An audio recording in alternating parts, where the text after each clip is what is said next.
So welcome back, everybody. We are looking forward, B'ezras Hashem, to finish the Perek this week. Chapter 31. We did have in mind to do so the week before, last week, but the time did not permit us. Hence, we, B'ezras Hashem, believe with Hashem's help we will be able to do so this week. So, we were holding again at the end of the 31st chapter. The line begins v'hoylech, and we stop by the dot where is v'gomer, and we begin B'ezras Hashem today v'liyos. V'liyos b'chinas tshuva zu b'yeser se'es v'yeser oz me'umka delibo. That it would be this tshuva with greater strength and greater intensity, or greater intensity and great strength, from the depth of one heart. V'gam simchas hanefesh tiyeh b'teisves eida v'simcha, so too the joy and the elation of the soul would be with an increasing measure of light and joy. Kasher yoshev el libei das utvuna lenachemim etzveinei v'yegeinei leimer, when he'll turn to his heart, which means he'll pay attention, and he will exercise the knowledge and understanding of consoling himself from his sadness and his yogain, which means his state of even you could even say yogain, an unfortunate state is called a yogin, when a person is suffering, a state of suffering. So he will be able to console himself from this state. Leimer, to say, cannot, like we said before, hein emes chulu, thus it is true, achanile yasisius atzmi, I did not create, I did not make myself, literal meaning. So this is again the words which are translating over here, but a little backdrop, which again this is a few lines encapsulating the last three chapters, the Chavtes, the Lamed, and Lamed Aleph, where the Alter Rebbe in Chavtes and Lamed pointed out or focused on the negative dimension which exists within the Yid, which is his Nefesh HaBahamis, his animal soul, which drives him in a very animalistic and many times improper and even inappropriate directions, and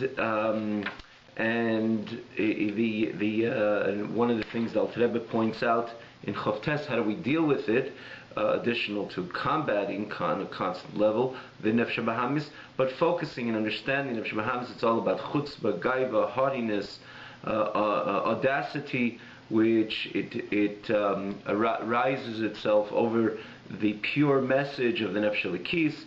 And Alter Rebbe says it's many times we have to, in our reflection and retrospection on this matter, we develop a broken heart and a broken spirit, which is very much is a cure, very much helps in bringing down. When our heart and our spirits are down, it helps that we diffuse the chutzpah of this Nefesh HaBahamis, which hosts the animal soul, which is associated with the Yetzer Hara, which hosts the impure forces, which makbi misatzmam, like it says, im tagbi at mekanesher, mishameritchon Hashem, you'll rouse like a eagle, I will bring you down, and Hashem brings the spirit of impurity down when its counterpart, or this which hosts the spirit of impurity, which is the animal soul, or the Yetzer Hara, is as well brought down. And how is it brought down? With a broken heart, with a broken spirit.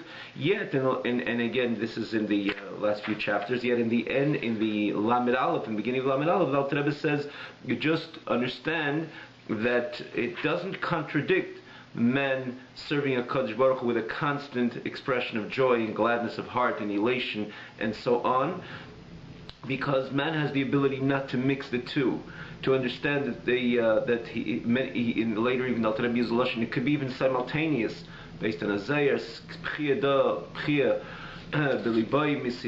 that a person has cry and a bitterness from on one side, and then chedvat kia b'libai, another, and joy is anchored in the person's heart from the other side, which is again is nefesh elikis, this godly soul, which has the ability on a constant basis to exercise its connection and more so to unite itself with its Father in heaven. As Alter Rebbe wrote, gave examples, a prince which sits in imprisonment and has the ability to let go, has the ability and is liberated. Has the ability, and the prince is liberated and has the ability to connect and reunite with its father, the king. There's no greater joy than that. And similarly, we have the ability to, on a constant basis, exercise the ecstasy and sensation, and it's important of learning Torah, doing mitzvahs. Which what we do is we liberate our nefesh elikis, our godly soul, from the confinements and from the imprisonment, even if you will, of the nefesh habahamis, of the animal soul, and we have the ability on a constant basis to connect our nefesh elikis, to liberate our nefesh elikis and connect it to its Father in heaven. As again, the nefesh elikis, the godly soul, is part and parcel of HaKadosh Baruch Hu. It's a chelik elokah mimal. It's a part of HaKadosh Baruch Hu mamash. It's literally a part of HaKadosh Baruch Hu. So we have the ability through every learning Torah, or every mitzvah which we do, we connect the nefesh elikis to its source, which is HaKadosh Baruch Hu Himself. And as Alter Rebbe so beautifully and eloquently touched the expression of our sages, tshuva ma'asim tovim, the literal meaning is repentance and ma'asim tovim. As Alter Rebbe says, tshuva ma'asim tovim is that the good deeds that we do, tshuva, we return, varuch tashav elokim, we return the nefesh, we alleviate, and we liberate the nefesh from its confinement, from the tsar, from the pain and the yogain of its confinement and its perhaps incarceration, even in the taivas and the lusts and temptations, the animalistic lusts and temptations, and bodily lusts and temptations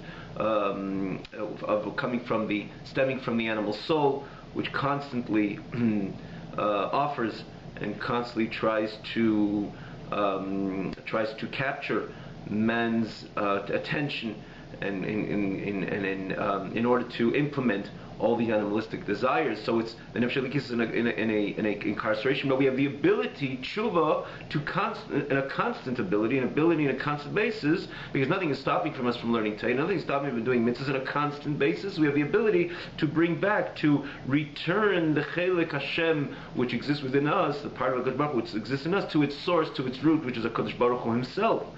And therefore, could we imagine a greater joy, just like we can't imagine, or this is the greatest joy when a prince when is sitting in a state of exile, incarceration, in captivity, and it doesn't have the ability to express itself as a prince. It's not only a physical, geographic place here, which is the place, the domain of the incarceration. It's the whole style of the prince naturally, fundamentally changes. Teichin beis avsurim, doing things which prisoners would do, not living the life of the prince. Menuvel ba'ashba, and is dirtied, maybe physically or mentally, in the experience of the slavery or the exile or the incarceration, and then it leaves and it liberates itself, and it has the ability to liberate itself, and it goes out to a state of liberty, El Beis Aviv, to the Father's home, the King. Is there any greater joy than that? And we can, and we ought to experience that tshuva, that returning through the ma'asim tov, the good deeds we do, and therefore, because we are constantly learning Torah and constantly doing mitzvahs, and anything, again, mitzvahs and learning Torah is pretty much around the clock, as we mentioned in different opportunities, that even if we do things l'shem shamayim, in other words, even things we have to do because we have to live, eat and sleep, but we do it with a godly purpose, that itself becomes a godly act.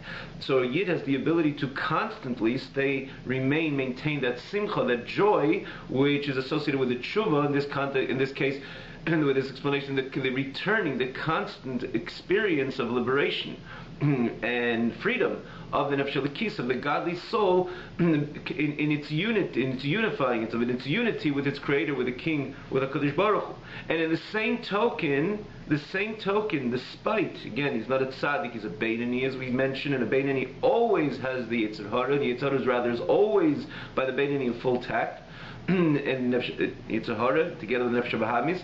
And so, together with this Simcha, he has the ability, the Alter Rebbe again later even says simultaneously, but if he can't experience it in a healthy manner simultaneously, there's certain parts and there's certain times, as we mentioned before a person goes to sleep, Krishma Shalamita, in the state of retrospection, reflection, which causes a bitterness, a sadness, which that itself is so healthy, as we mentioned, which bring the broken spirit and broken heart, brings down the chutzpah or the nefesh bahamis from its chutzpah, and so on and so forth. So the idea of the nefesh elikis and the nefesh bahamis, or the reflection of the nefesh elikis, the way it has the ability to demonstrate or to stand in it with a constant state of joy and elation, and together with that,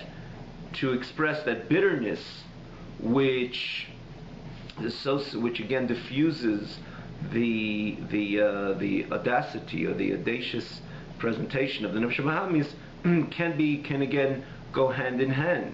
So the Alter Rebbe encapsulates us in these very few words. This tshuva, which again, this type of tshuva, which we said in this context, is opposed to repentance, but tshuva, which means this elevation, this returning of the neshama to its maker via my learning Torah and doing mitzvahs, and together with that, which goes together with the elation of the soul, as he says, with increased light and joy, when a person focuses and pays attention, as he says, he brings over here in brief this what he mentioned in the previous chapter, in chapter 29, where the Alter Rebbe says, in the end of the day, and he says, Hein emes, or in previous chapter, chapter 31, when he introduces this idea that we have the ability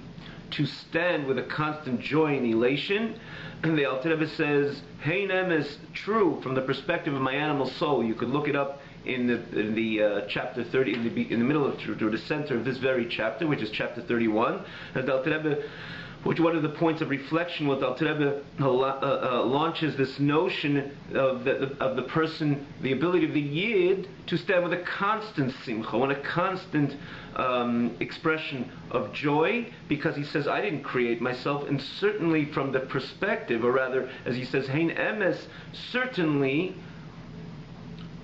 rather in that phrase, certainly that there's a part of me which is distant from HaKadosh Baruch Hu.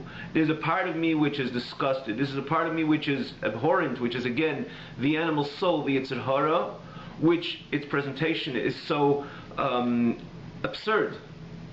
And nonetheless, and therefore again it causes the person to at times feel down, or it causes the person to feel down and broken, but nonetheless, the Alter Rebbe says, I have within me that godly soul, and it's within my total control, and I have the absolute ability, on a constant basis, to liberate my nefesh elikis from this incarceration of the nefesh bahamis. So again, this is the middle of this Hein emes, what the Alter Rebbe quotes over here, is referring to what we learned earlier in this very chapter, again, chapter 31, and the overall, you can repeat again, you can go back to the previous classes to see this in expansion and elaboration.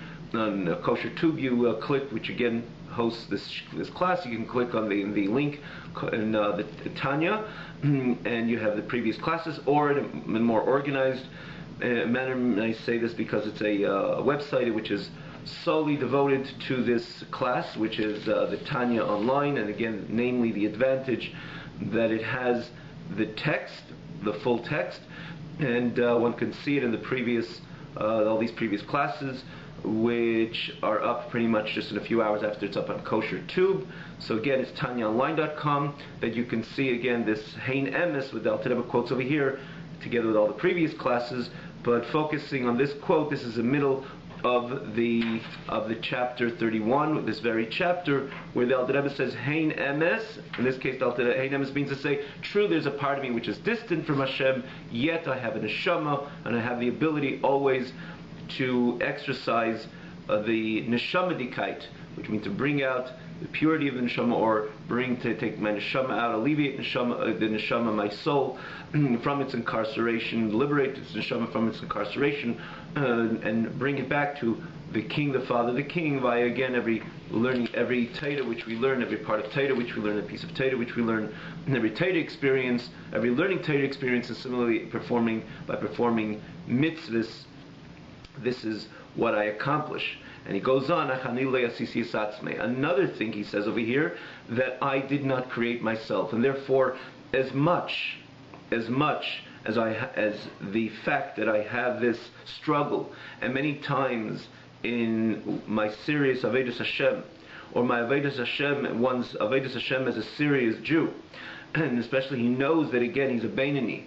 Despite a Beinani is someone who's classified, never sinned, not once. He never sinned and never sins, not in action, not in speech, not in thought. May it be in loisaseh, in the negative mitzvahs, and in the positive mitzvahs. But yet, as Alter Rebbe,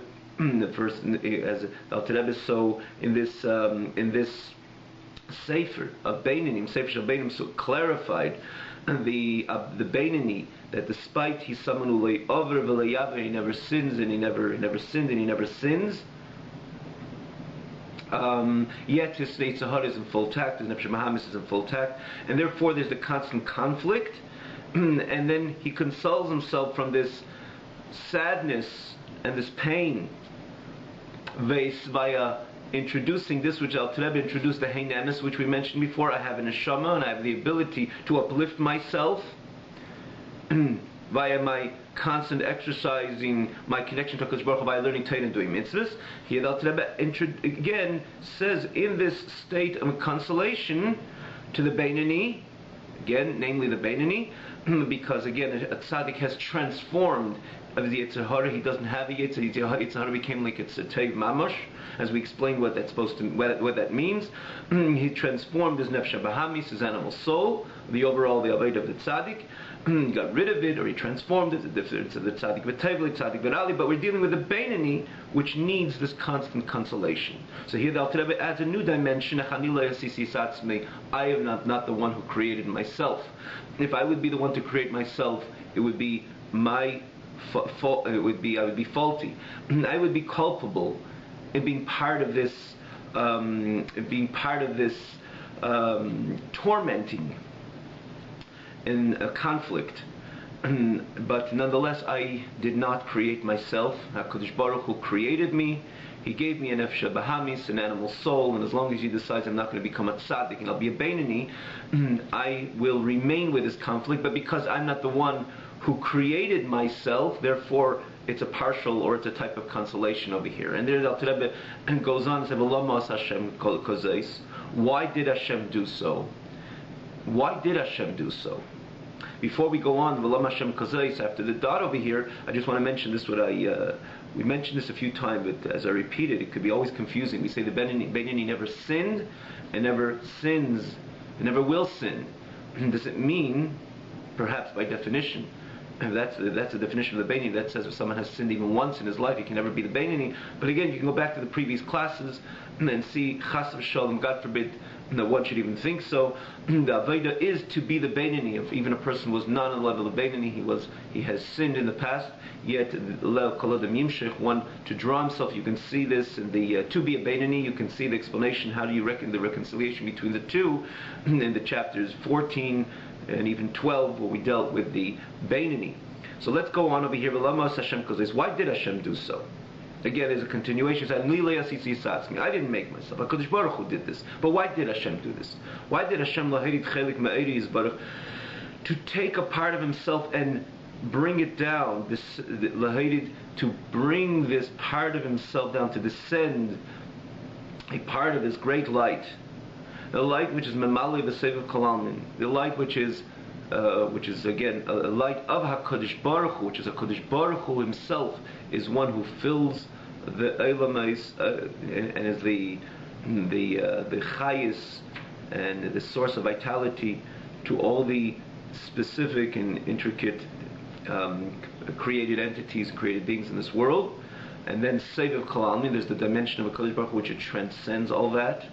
And ultimately you're talking about a God that everything is insignificant, meaning to say from when you say not everything is ultimately insignificant to Hashem, that He doesn't care about anything, but it means to say that He's not nitfas, He's an entity which is so transcendent that from His perspective nothing has true significance, meaning to say that it has an impact. Nothing impacts HaKadosh Baruch Hu by the definition of this which He created. In other words, by this which He created doesn't have an impact on Him, like somebody who puts together a building, for example, as an architect, or someone builds a building, because in the end of the day, you cannot say, despite him and the building are two separate entities, he could walk away on the next project, but it's inevitable that the building of the building, whatever it entails, all the investment of building this building, its complications and headaches would go along with it,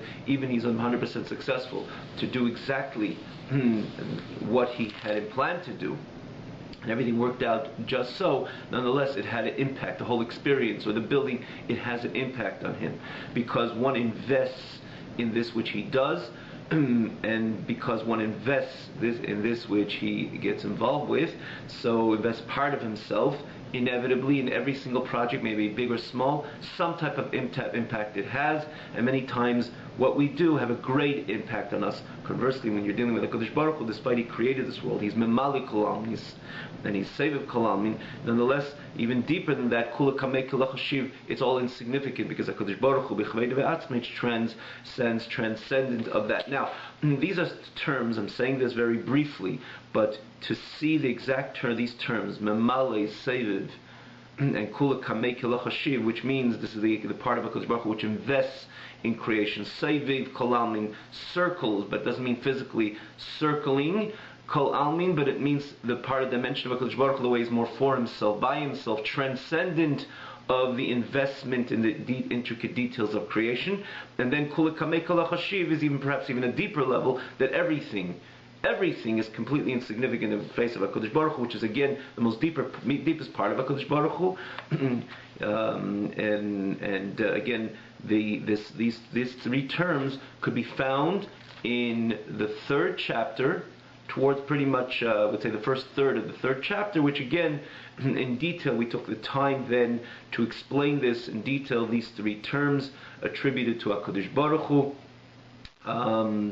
which is three different dimensions and levels within HaKadosh Baruch Hu.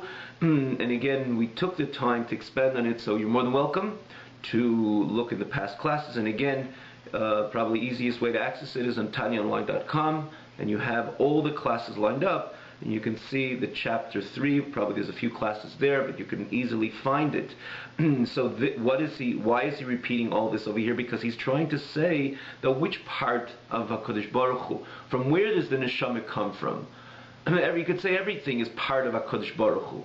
Is it not? Are the trees not an extension of HaKadosh Baruch Hu? But the tree, are we going to equate the tree to a neshama, to a yid, or to the neshama? Absolutely not, because the tree comes from a very inferior dimension of HaKadosh Baruch Hu, while the neshama is part and parcel of the entire HaKadosh Baruch Hu, if you may say so. And in other words, the neshama is chelik; it's a part of the Eibishter himself. The entire Eibishter, the Eibishter which is Memale, the Eibishter which is Seviv, the Eibishter which is Kula Kamei Kol Chashiv, the most profound parts of HaKadosh Baruch Hu. The neshama stems from the most profound parts of HaKadosh Baruch Hu. The wholesomeness of HaKadosh Baruch Hu, every part of HaKadosh Baruch Hu exists within the neshama. Because the neshama is a chelik. Chelik means it's part of, the famous expression, chatetefes b'miktzas chatetefes b'kulei. When we say a chelik, it's part. If you want to look at, even, it's more than just, you could say, for example, someone has a partnership or has stocks in a company. It's not only has just a part of the company. He could have a few stocks, but the shares that he has, in every share contains within itself the entire structure of the entire company, with all its details. And the same thing when you say chelik me'HaKadosh Baruch Hu, the neshama has part of the entire HaKadosh Baruch Hu. It's not just stems from an inferior part of HaKadosh Baruch Hu. It's the chelik me'eirei yizbarich. It's a part of the light of HaKadosh Baruch Hu, which and therefore the Alter Rebbe brings all three important terms attributed to HaKadosh Baruch Hu, or who HaKadosh Baruch Hu, demonstrating who HaKadosh Baruch Hu is, and that's where the neshama comes from. So this is a part and parcel of HaKadosh Baruch Hu. The Eivishter takes and throws it and plunges it down into a physical body, which to make up a physical body on the outset is the most inferior, one of the most inferior entities which one could ever imagine. So why did Hashem do so? And that's why V'lo Moshe as Hashem kazeis. And again, let's read it inside. To take, to bring down, to descend a part of him, which is Memale and Sevikolam Kulakam Bishe, as we go on. And he invested it where? Not in something superior quality, but he invested it in Moshcha Dechavia. As we mentioned this term in the past, Alter Rebbe brings this term in the past, the skin of the snake. Which again, it says that the Nachash infused into Chava this deep and most nadir level of impurity, which this is the reason why man is innately inclined to the impure, and one has to struggle to stay away from the pure, maybe in thought and speech and action, in his eyes and ears and so on and so forth, because the makeup of the human body is associated with the original mother of all, which is Chava. Naturally, we all come from her, and the Nachash, the snaky Nachash, which represents the epitome of impurity, has infused into Chava, and again, thus every single body has within itself this Mashcha Dechavia. So again, the connection, in other words, where did HaKadosh Baruch Hu take this neshama? He didn't put into anything which is of special quality, quite on the contrary, into a body, which is the most nadir, associated rather with the most nadir level of impurity, v'tipa srucha, which literally means with a drop, which is srucha, which is has a negative odor, literally means a smelly odor, which is again the original state of seed of where man is developed. So ein zeh, and so the question is obvious: why did HaKadosh Baruch Hu do so? What a combination! What a combination of the most two extreme ideas. We can't think of anything more extreme than the neshama into a guf, into a body. So why did HaKadosh Baruch Hu do so? Strange. And the answer, Ein zeh ki im yerida zu hitzerich aliyah. When we say strange, we say the extremity, the two extremes are so diametrically apart from each other. And so why did HaKadosh Baruch Hu do so? So he says, Ein zeh, and the whole reason why Hashem did so is ki mirida zu yitzarich aliyah. Because this descent is ultimately, HaKadosh Baruch Hu had in mind and entrusted the Yid, that he had the ability to elevate every part of creation, and had even his own makeup be of something in between heaven and earth, meaning to say something which was not associated with something so lowly, then man would not be able to elevate the entire world and make it an abode for HaKadosh Baruch Hu. As we know that HaKadosh Baruch Hu created this world and took the neshama and invested it in Olam Hazeh in order that man should transform, elevate everything to HaKadosh Baruch Hu, ultimately transform this world to a Makim Kodesh, to a holy domain and holy place, ultimately bringing the Shekhinah down into this world. Not only the presence of the Shekhinah would exist here, but the world itself would be susceptible to the air, to the godly light, means to say the godly light would pervade and penetrate every part of creation. Hence, every part of creation has the ability to elevate, to be elevated and be considered a container and part of the godly reality.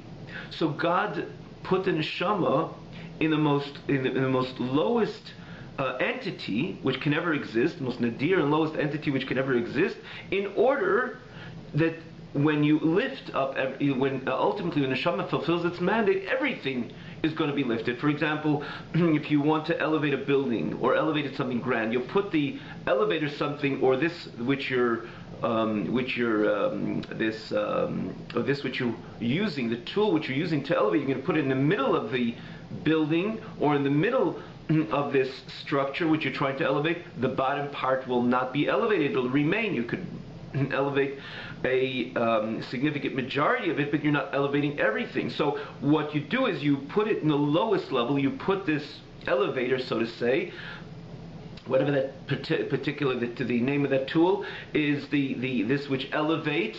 Again, we use elevator, something we go into, but this elevator which you're trying to elevate, this building, what you do, you put in the lowest part, and with that you elevate the entire building. But what if that doesn't have the exact strength? So you make sure that the elevator itself carries enough strength to elevate the entire building. And this is exactly what Hashem did.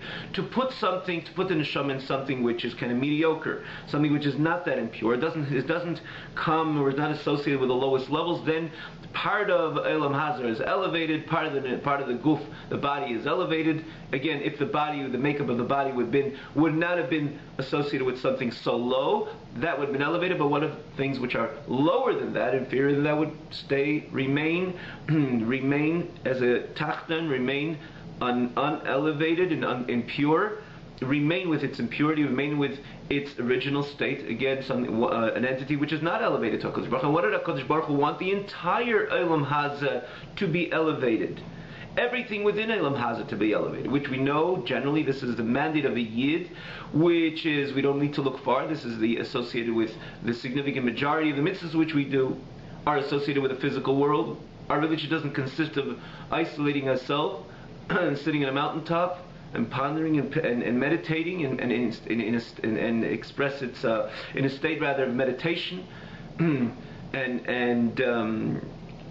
removal from the reality of Elam Hazeh. But no, quite on the contrary. Tzitzis, tefillin, Sefer Torah. The Sefer Torah, which is the holiest object we have, where does it come from? It comes from the parchment comes from the skin of an animal. An animal? A Sefer Torah? Yes, HaKadosh Baruch Hu wanted the entire world to be elevated. It's something, even the skin of an animal should and can become a Sefer Torah. And it becomes a Davar Kaddish. Chas v'sholom, Sefer Torah falls. There are many halachas which apply to that experience, which means if Chas v'sholom, if someone is responsible for Sefer Torah falling, he ought to fast, etc., because the Sefer Torah becomes a Chefetz Shel Kedusha. It becomes a holy object, even though a few years before it was part of the skin of the animal. And so to tefillin, and so to the mezuzah, and so to tzitzis, which comes from the sheep, and comes from the wool of the sheep. We shear the sheep and we make tzitzis. So just before that it was part of an animal, and now it became a davar kaddish. But again, it's not only the world of animals, the world of vegetation, this which grows, and even the inanimate. And even the bracha we make in a cup of water, the water is so different. Once we make a bracha on it, we drink it l'shem shamayim in order to continue learning Torah and doing mitzvahs. So in the end of the day, HaKadosh Baruch Hu wanted everything to be elevated. And everything within Elam Hazeh, within this physical world, but everything within ourselves. If I have a mind, chokhmah, bina, and das, Hashem wants that I connect my wisdom, all my intellectual faculties to His Torah, to Hashem's Torah, to chokhmasi ubinasi v'daita shel HaKadosh Baruch Hu, Hashem's wisdom, and if I connect my wisdom with Hashem's wisdom, so my wisdom is elevated. And so to my emotional faculties, and then eventually my garments, my thought, my speech and action. HaKadosh Baruch Hu wanted everything to be elevated to HaKadosh Baruch Hu. So therefore HaKadosh Baruch Hu takes the neshama and puts it in the most in the lowliest entity, in the most nadir and inferior entity which can exist, in order that we elevate everything within ourselves and ultimately the entire world around us. But how do we do that? How could you elevate things which are so lowly? So HaKadosh Baruch Hu put much energy into that tool. Like we said before, you need to elevate the entire building. You bring something with much more energy. And what is the greatest energy? HaKadosh Baruch Hu, which can't ever exist, is God Himself. So God took part of Himself and put that, which becomes the neshama, and put that into the body. So it has infinite kayach. has infinite power, unlimited power.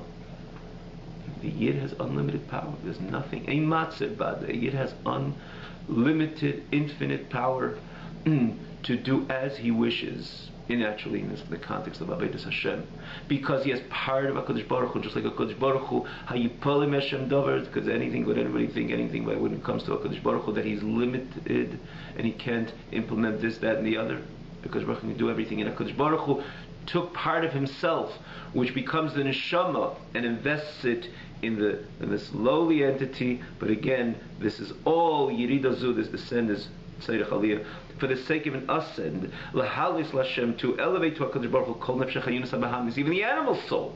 As we said, the animal soul has the ability to be elevated, even when it's not going to be the tzaddik. But still, when we make the animal soul serve the purpose for us. In other words, if the animal soul serves as a conduit, becomes a conduit, and serves the purpose of the Yid, giving the ability to the Yid to learn Torah and do mitzvahs, and we need not again to look further for any example, a simple example of have the ability to eat, because the animal soul is telling me that you're hungry. So again, if I eat l'shem shamayim, and I can even as a Beinani, I'm not canceling the animal soul with all its other animalistic presentations, etc. But nonetheless, it could be served as a conduit. So when it does, in other words, it gives me the focus that I'll eat, and I'll take a sandwich, and I'll make a bracha, and I'll eat l'shem shamayim, and I'll follow through with the shamayim. I will do a good deed, or I'll learn Torah for the next 2.5 hours because I ate well. So the sandwich is elevated. Because again, I made a bracha and I ate l'shem shamayim, I follow through with the shamayim, maybe learning Torah or doing a mitzvah.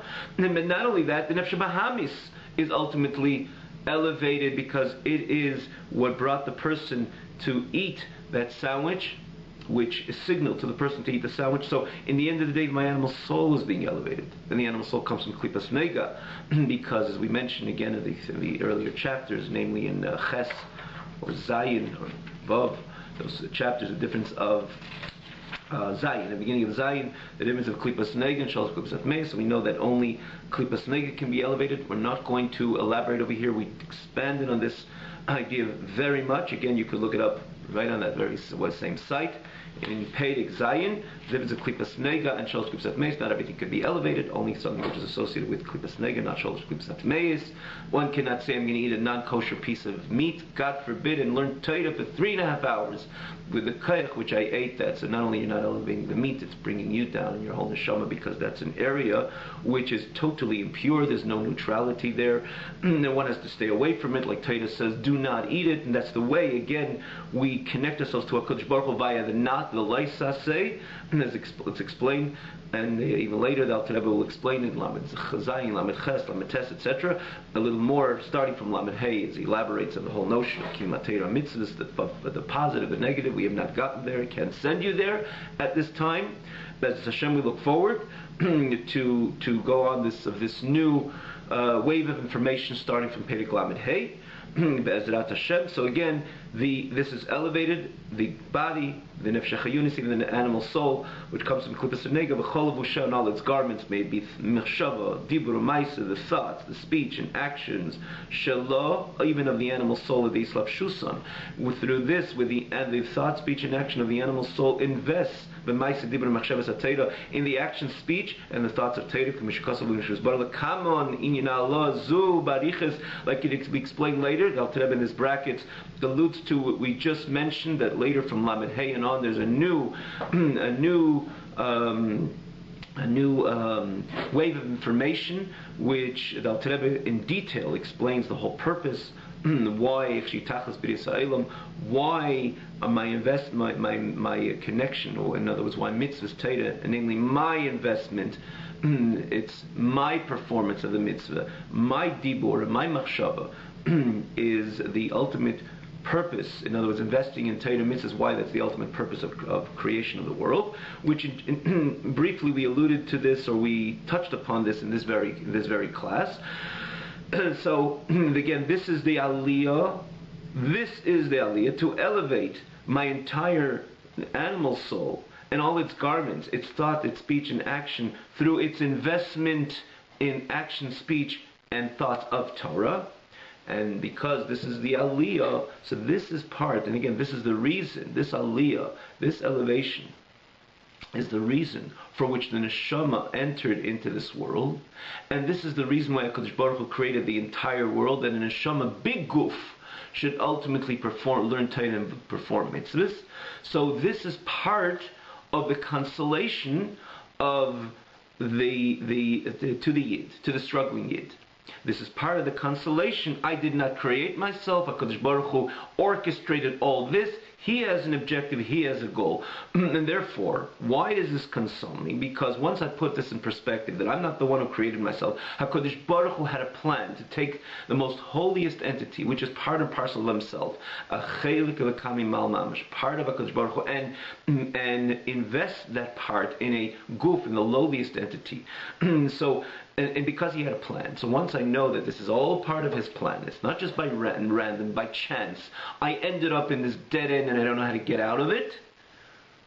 And that itself, I could always find a positive dimension to it. No, it's not a dead end. This is part and parcel of the plan of HaKadosh Baruch Hu. He wanted a dira b'tachteinim, therefore he takes the neshama and brings it into a body, and body has a nefesh bahamis.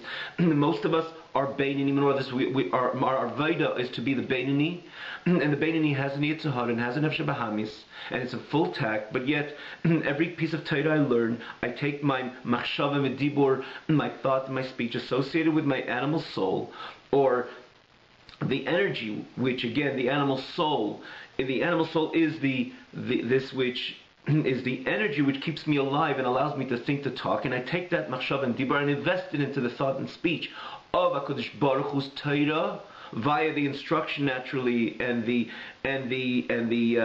energy or the decision of my nefesh elikis, my godly soul, and then with this I'm fulfilling HaKadosh Baruch Hu's mandate and objective and goal.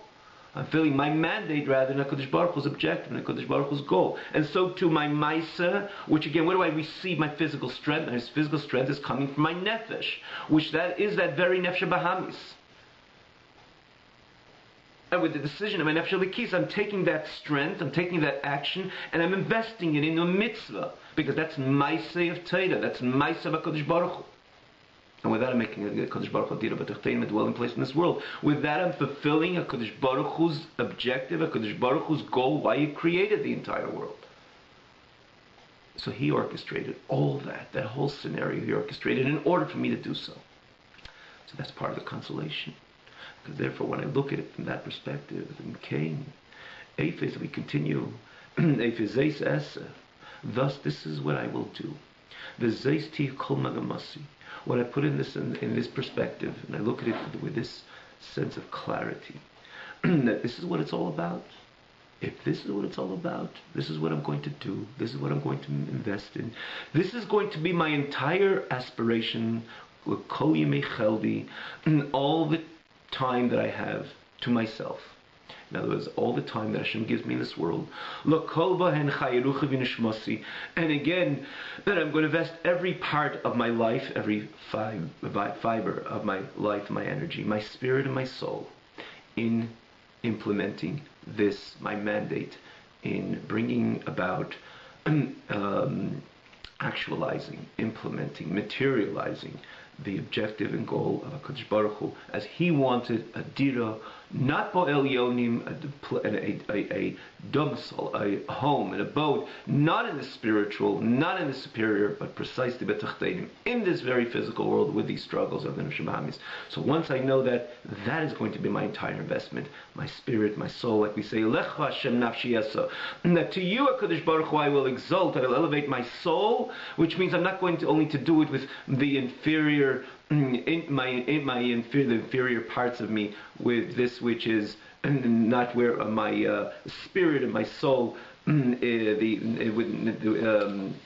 takes the stage, meaning to say not where my soul, my excitement, my core excitement is. No, my nafshi essa, my soul, my core essence will be involved in this Aveda. And that's why he says, L'chol bahen chayi, and my life, my spirit, and my soul will be an Eilecha Hashem to you, HaKadosh Baruch Hu. And how do we translate? Alter Rebbe concludes this peri by translating again, Lekasher, translating this, Eilecha Hashem nafshi esa, to you, HaKadosh Baruch Hu, I elevate my soul, which is Lekasher machshavti, v'diburi, b'machshavtei v'diburi yisbarich, to connect my thought, to connect my speech, with his thought, capital H, in his speech, and this is Veinin Gufi Halachis Aruchis Lefanenu. This is the learning Torah. This is the Halachis, the maybe learning Torah in Torah Shebiksav or Torah Shebal Peh.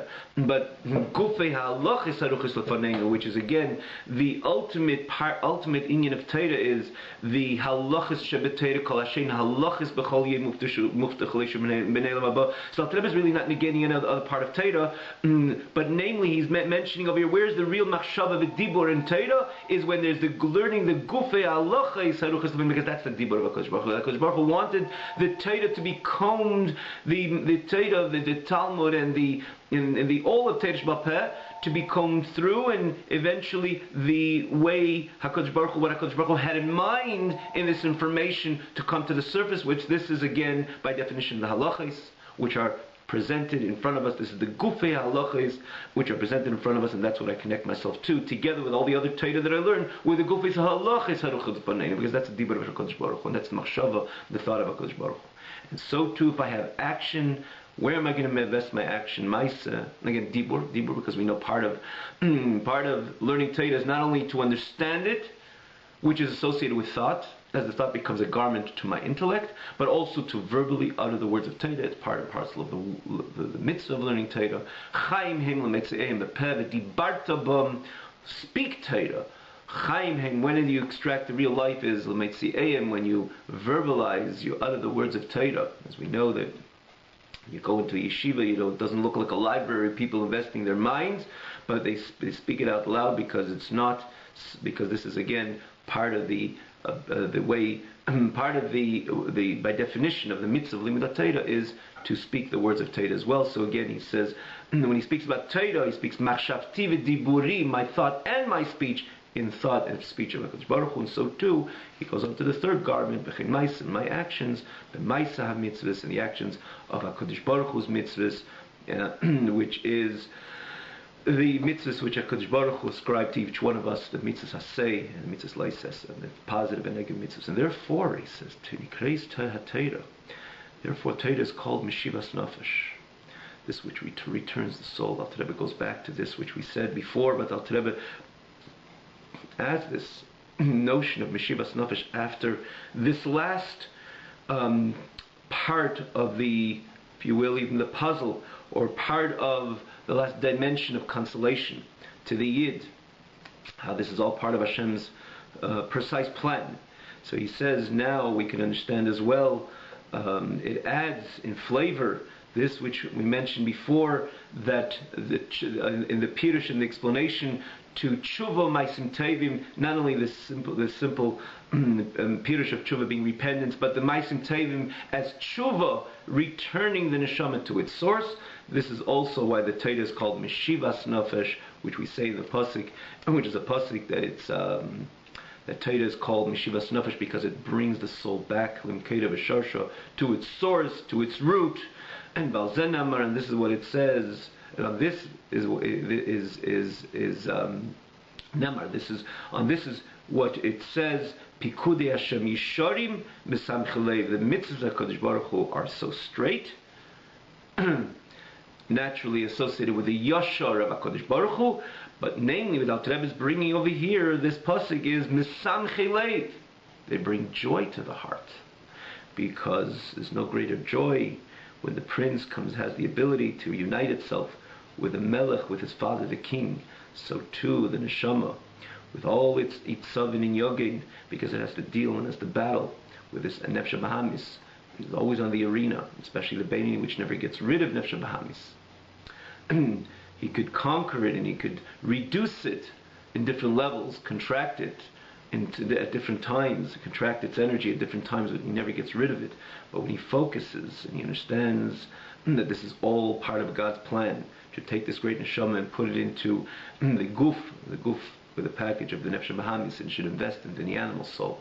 And again, not only the guf, not only the entity of the body, as he says, this mashcha the chavi and tibasrucha, but it has this, but together with this comes the package of the animal soul, the Nefesh Bahamis, but it's all for a purpose. This is a part of a Kodesh Baruch Hu's plan. So once I see and I put things in that perspective, so my whole entire investment, my entire aspiration is to connect to HaKadosh Baruch Hu, to bring my pure neshama back to its source, Torah, to learn Torah, to invest my thought and speech, and HaKadosh Baruch Hu's thought and speech through learning Torah, the overall, particularly the Gufi Halachis Haruchis Lefanenu. And then if I have Maisa, I will invest my third garment again, which is the Maisa, which is action, and HaKadosh Baruch Hu's action, which is Maisa HaMitzvahs, and that's Mishivas Nefesh. It brings my Nefesh back home. It has the ability, and again, to unite with the Melech, with HaKadosh Baruch Hu, and therefore it's called Simchas Nesamchi Leiv, because we could not think about a greater joy when a prince which is in a state of captivity, is liberated and freed, and has ability to unite with his father the king. And this is what exactly happens when we learn Torah and we do the mitzvahs. And therefore, by definition, mitzvahs are called Misamchi Leiv. They bring them the joy, and again, this is the greatest joy which one could ever imagine and think of, to the heart. Have a wonderful evening.